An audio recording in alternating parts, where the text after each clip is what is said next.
Hey guys, in this video I'll quickly go over changes introduced in the second week of PTS. And there aren't that many changes.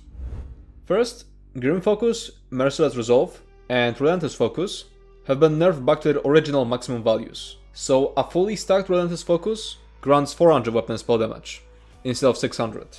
There's no back to how much it gives on live server.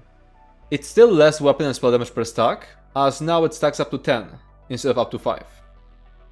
Next, the Expert Summoner passive in the Daedric Summoning skill line has been slightly changed. The 5% max stamina and max magicka bonus now applies even when you don't have a permanent pet summoned. The 5% max health bonus still requires a pet. The dev comment says, based on a lot of the initial feedback we've seen, there were some very good cases about how walking this passive back to a pet build hurt those who don't want to subclass.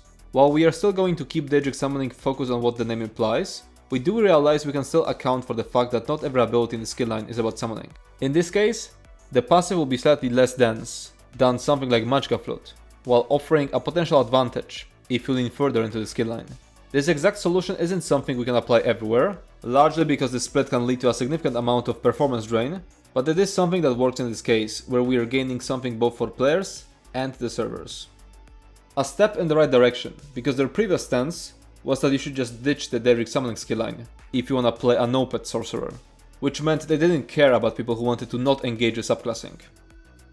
And lastly, Polar Wind's heal over time on yourself is buffed by 11.1%, but the direct heal you apply to a close ally is nerfed by 33.3%, and you no longer apply a heal over time effect to an ally at all. The dev comment says, with subclassing here, we're toning down the raw power of this burst heal, so it doesn't stand above others for group play.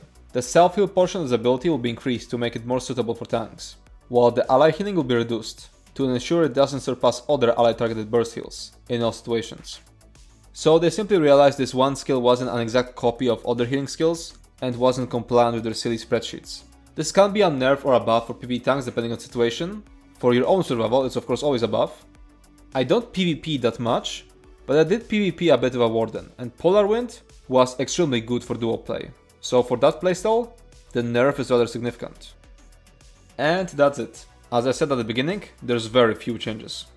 Thanks for watching and see you next time.